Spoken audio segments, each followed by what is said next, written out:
Robert, please, just let me explain. Dorothy's voice broke as she stood on the porch of what used to be her home, rain soaking through her expensive business suit. 6 years had passed since that terrible August day when her husband threw her out, screaming accusations of betrayal that shattered her world. Now she was back, no longer the broken woman who'd begged for scraps, but successful beyond his wildest dreams. In her briefcase was evidence that would change everything, a truth so shocking it would destroy some lives and rebuild others. But would Robert even listen this time? Or was it already too late to heal what had been broken? August 15th, 2004. Dorothy Henderson was hanging laundry on the line behind their modest farmhouse when she heard Robert's truck pulling up the gravel driveway. The sound made her smile. Her husband was home early from the fields. Maybe they could have dinner together as a family for once. "Mama, look what I drew!" little Pete called out, running toward her with a crayon drawing clutched in his tiny hands. At just 5 years old, he had his daddy's dark eyes and that same stubborn cowlick that never wanted to lay flat. "That's beautiful, honey," Dorothy said, wiping her hands on her apron. 3-year-old Bobby was playing in the dirt nearby, making little roads for his toy trucks. The afternoon sun felt warm on her face, and for a moment, everything felt perfect in her world. But then she saw Robert walking toward the house, and something wasn't right. His face was stone cold and he was carrying a piece of paper in his hand like it was going to bite him. "Robert? What's wrong, sweetheart?" she called out, her heart starting to pick up speed. He didn't answer, just kept walking with those heavy steps, that letter gripped tight in his fist, the look in his eyes, and Lord, she'd never seen him look at her like that before, like she was some kind of stranger. "Boys, go inside and wash up for dinner," Dorothy said quickly, suddenly feeling like she needed to protect them from whatever storm was coming. "But Mama, now Pete, take your brother." Robert stopped right in front of her, close enough that she could smell the sweat and dirt from his day's work. But instead of the usual kiss on her cheek, he just stared at her with eyes full of something that made her stomach drop. 8 years, Dorothy," he said, his voice so quiet it was almost a whisper. 8 years I've been working myself to the bone for this family." "Robert, you're scaring me. What's going on?" He held up that paper, his hand shaking with rage. "This came in the mail today. Want to tell me what this is about?" Dorothy's eyes went wide as she looked at the letter. Even from where she stood, she could see it was signed with her name. But the handwriting, something was off about it. "I don't know what that is, honey. Let me see. Don't you dare lie to my face." Robert's voice exploded across the yard, and Dorothy jumped back like she'd been slapped. She'd never heard him yell like that before, never seen such fury in his gentle brown eyes.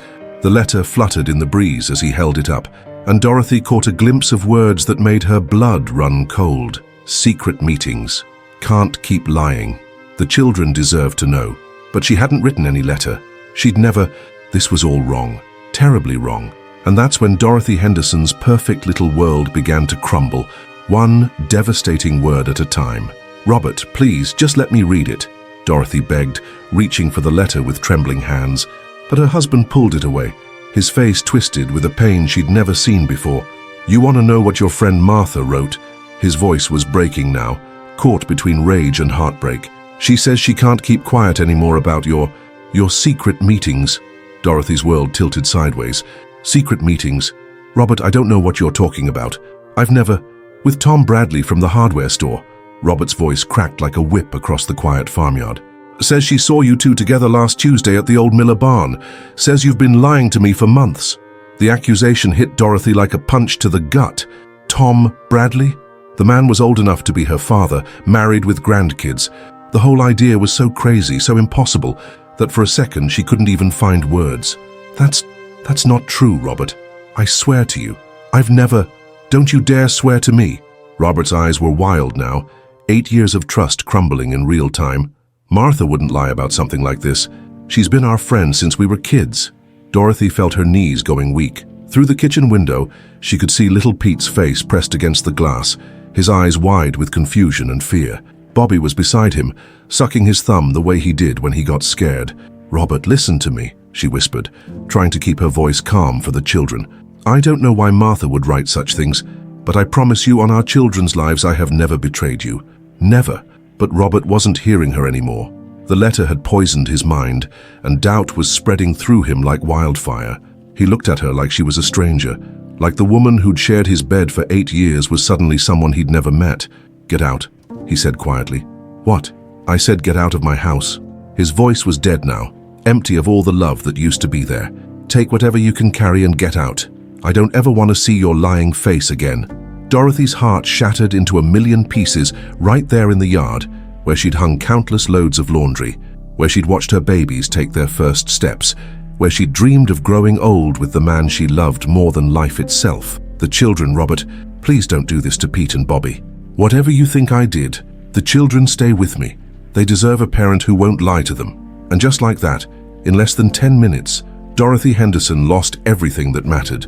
Her husband, her home, her babies, her entire world, destroyed by words she'd never written, lies she'd never told. As she stumbled toward the house to pack whatever she could fit in one suitcase, she had no idea that someone was watching from the upstairs window with a cold smile of satisfaction. Dorothy's hands were shaking so bad she could barely fold her clothes into the old brown suitcase. Through the bedroom window, she could hear Robert's heavy footsteps pacing the front porch like a caged animal. Every few minutes, one of the boys would start crying and her heart would break a little more. "Mama?" Pete's small voice came from the doorway. His face was all red and puffy from crying, and he was holding Bobby's hand tight. "Are you going somewhere?" Dorothy dropped to her knees and pulled both her babies close, breathing in that sweet smell of childhood innocence mixed with playground dirt. How could she explain something she didn't even understand herself? "Mama's got to go away for a little while, honey," she whispered, her voice barely holding together. "But I need you to be a big boy and take care of your little brother, okay?" "But why, Mama? What did you do wrong?" Pete's big brown eyes were so confused, so trusting, it nearly killed her. "I didn't do anything wrong, sweetheart. Sometimes grown-ups and sometimes things get all mixed up and—" "Dorothy," Robert's voice boomed from downstairs. "Time's up. Get out." The cruel words hit her like a slap. This was the man who used to call her his sunshine, who'd held her hand through morning sickness with both pregnancies, who'd promised to love her till death do them part. As she stood up with her suitcase, Dorothy felt a sharp pain in her stomach. She'd been feeling sick all morning, but with everything happening, she'd pushed it aside. Now the pain was getting stronger, more urgent. "Oh no," she whispered, pressing her hand to her belly. "Please, Lord, not now." Because Dorothy Henderson was carrying a secret that would make this nightmare even worse. A secret she'd been planning to share with Robert over dinner tonight, with candles and his favorite apple pie. A secret that was supposed to bring joy, not sorrow. She was 3 months pregnant with their third baby. The stress, the shock, the devastating heartbreak of losing everything, it was all too much for her body to handle. As she walked down the stairs with her suitcase, she felt something warm and wet between her legs, and her worst fear became reality. "Robert, please," she tried one last time, gripping the porch railing as another wave of pain hit her. I'm pregnant. Our baby—" "Stop lying," he spat, not even looking at her. "Just get off my property before I call the sheriff." Dorothy stumbled toward the road, her suitcase bumping against her leg with each painful step. Behind her, she could hear Pete and Bobby crying at the window, calling for their mama. The sound would haunt her dreams for years to come. As the first drops of rain began to fall, Dorothy Henderson walked away from the only life she'd ever known, carrying nothing but a broken heart and losing the baby that might have saved her marriage. And in the upstairs window, Patricia Henderson, Robert's sister-in-law, watched with cold satisfaction as her evil plan unfolded perfectly. The inheritance was finally within her reach. The rain was coming down harder now, soaking through Dorothy's thin cotton dress as she stumbled down the gravel road. Each step sent sharp pains through her belly, and she knew with growing horror that she was losing the baby, the little life that Robert didn't even know existed. "Please, God," she whispered through chattering teeth, "please don't let this be happening." But deep down she knew it was too late. The stress, the shock, the devastating heartbreak. Her body couldn't take anymore. By the time she reached the old bridge at Miller's Creek, the bleeding had gotten worse, and Dorothy Henderson was no longer carrying the child that might have saved her marriage. She collapsed under the bridge, her suitcase falling open and spilling her few belongings into the mud. Her favorite blue blouse, the one Robert always said brought out her eyes, the family photo from last Christmas, all of them smiling like they didn't have a care in the world, Pete's drawing of their house, with the big yellow sun and stick figures of their family holding hands. "Why?" she sobbed into the darkness, rain dripping through the cracks above her. "Why is this happening to me?" The old bridge offered little protection from the storm, but it was better than nothing. Dorothy had never been homeless before, Never even imagined she could end up sleeping rough like the folks she used to see on the streets in town. Those poor souls she'd always pitied, never thinking she'd join their ranks. Her stomach cramped with hunger. She hadn't eaten since breakfast, and that felt like a lifetime ago. The pain from losing the baby mixed with the gnawing emptiness, making her feel sick and weak all over. As the hours crawled by, Dorothy tried to make sense of what had happened. That letter, supposedly from Martha. Why would Martha lie? They'd been friends since childhood, shared everything from first crushes to baby shower plans. Martha knew how much Dorothy loved Robert, how devoted she was to her family. Tom Bradley, she whispered to herself, still unable to believe anyone would think she'd have an affair with the elderly hardware store owner. The man was sweet enough, but the idea was absolutely ridiculous. He was old enough to be her father, for crying out loud. Then it hit her like a bolt of lightning. The handwriting on that letter, she'd only caught a glimpse, but something about it had seemed familiar. Not Martha's careful cursive that Dorothy knew so well, but someone else's writing, someone trying to copy Martha's style, someone who had access to samples of Martha's handwriting, someone who knew Dorothy's schedule, her friendship with Martha, her husband's jealous streak, someone who wanted Dorothy gone. But who and why? As dawn broke grey and cold over the creek, Dorothy Henderson sat shivering under that bridge, her whole world destroyed, her unborn baby lost, wondering if she'd ever see her children again. Somewhere in the distance, she could hear a rooster crowing, reminding her of the farm life she'd lost in just one terrible day. 3 weeks earlier, Patricia Henderson had been sitting in her kitchen, staring at a stack of legal papers with growing rage. Robert's father had been clear in his will. The best farmland, the fertile acres that had been in the family for generations, would go to Robert and Dorothy jointly when the old man passed. Jointly, Patricia muttered, her fingers gripping her coffee cup so tight her knuckles went white. That little nobody gets half of everything that should be mine. Patricia had always hated her brother-in-law's wife. Dorothy with her pretty smile and easy way with people. Dorothy who'd stolen Robert's heart when Patricia had planned to keep him single so she could manage the family inheritance herself. Dorothy who'd given Robert 2 sons while Patricia remained childless, watching her own importance in the family fade with each passing year. The inheritance papers showed exactly what Patricia feared most. When Robert's father died, and the doctors said it wouldn't be long now, Dorothy would own half of the Henderson legacy, the fertile bottomland, the timber rights, even part of the original homestead, all because she'd married into the family and played the perfect wife. Not if I have anything to say about it, Patricia whispered, a cruel plan already forming in her twisted mind. She'd been watching Dorothy for months, learning her routines, studying her friendships. She knew about Dorothy's weekly visits to Martha's house for coffee and gossip. She knew Martha's careful handwriting from years of church committees and school fundraisers. Most importantly, she knew Robert's biggest weakness, his jealousy. Patricia had seen how Robert's face darkened whenever Dorothy talked to other men at church or at the feed store, how he'd get quiet and brooding if Dorothy so much as smiled at the mailman. It was his one flaw in an otherwise solid marriage, and Patricia intended to use it like a weapon. All I need is the right story, she told herself, practicing Martha's handwriting on scrap paper until she could copy it perfectly. Something believable enough to plant doubt, something that'll eat at him until he can't stand it anymore.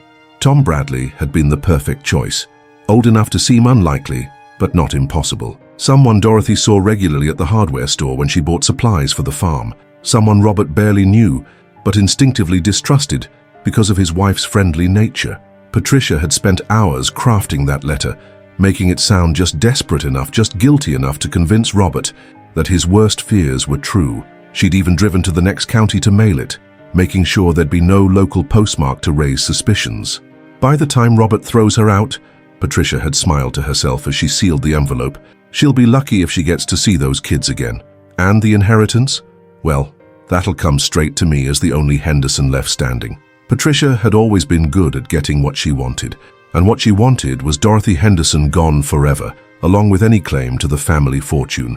The fact that it would destroy 2 innocent children and break up a loving family. That was just the price of getting what she deserved.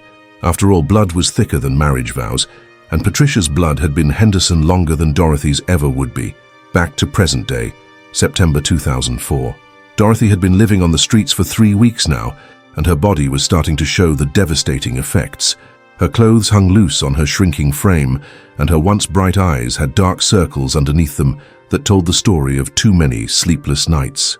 "Ma'am, you can't sleep here," the security guard said, nudging Dorothy awake from her spot behind the grocery store. She'd been dreaming about Pete and Bobby again, their little faces calling for Mama. "I'm sorry. I'll move along," Dorothy whispered, gathering her few belongings into a plastic bag. Her old suitcase had fallen apart 2 weeks ago, and now everything she owned in the world fit into a torn shopping bag. Her stomach cramped with hunger as she walked past the store's dumpster. She'd never thought she'd sink this low, but desperation was a powerful teacher.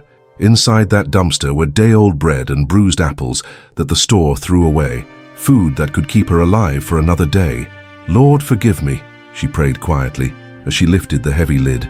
The smell hit her first, rotting vegetables mixed with cleaning supplies, but underneath it all was the sweet scent of discarded pastries. Dorothy had always been proud. She'd never taken charity, never asked for handouts, always paid her own way in life, but pride doesn't fill an empty stomach, and she hadn't eaten in 2 days. Her hands were shaking as she reached for a half loaf of bread, still soft despite being past its sell-by date, a bruised apple, a container of milk that was still good for another day. The shame burned in her chest, but the hunger burned worse. "Hey, you can't do that!"